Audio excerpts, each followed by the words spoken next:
I spoke to one of the residents at the Stoke Gifford Retirement Village. You know her very well, Barbara. And her husband was on the pedal cycle in front of us, not really listening. And she said, so I started to, during COVID, I took the time out that we'd Yes. naturally been given, not meeting up with people, not going out and this sort of thing. Was still going to work as you were. But I took that as my time to re-educate myself about menopause. I'd been on HRT for about 8 years then. I didn't really know anything about it. I didn't know why.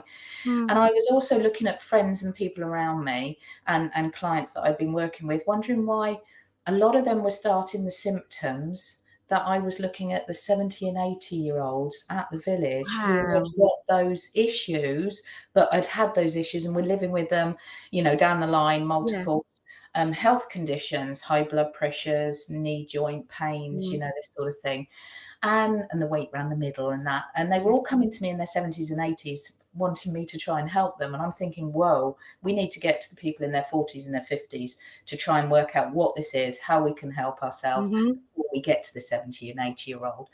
Because you're just as long post-menopause as you are pre-menopause. If you've got 40, if you're sort of up to 40 and then you're going to be 80, you're sort of, So that was why I started. So I was talking to Barbara. She says, oh, why is everybody now on telly and things? You had Davina doing programs and all sorts. And Louise Mincham and things like that had started. And it was, why is everybody talking about menopause these days? We just put up, we got on with it. I can't really remember. Shut up. Yeah, British, So I said, okay. I said, were you working when you were bringing up your 3 children? Oh, no.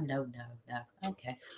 I said, so her husband was going to work. And I said, okay, did you go out for meals regularly? Did you have takeaways or go out for a meal at least once a week? Oh, no, only birthdays. Oh, no, only birthdays, high days and holidays.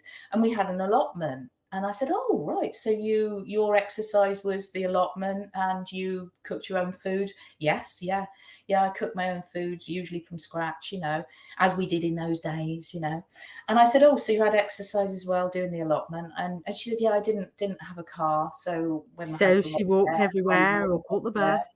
I go, okay. So you didn't work. Okay. So did you have a mobile phone that people could contact you on 24/7? Oh, no. Did you have emails coming through, ping, ping, ping, and Facebook, ping, ping, ping? No. So no really external sort of pressures particularly. I mean, you're not saying bringing up 3 children isn't stressful, but, no, not really. No. Did you drink alcohol most evening? Because it was during COVID, it was everybody was saying about, oh, I'll have a gin, Yes. We get through COVID with a gin. And it's a shame it didn't clear COVID, wasn't it, the gin?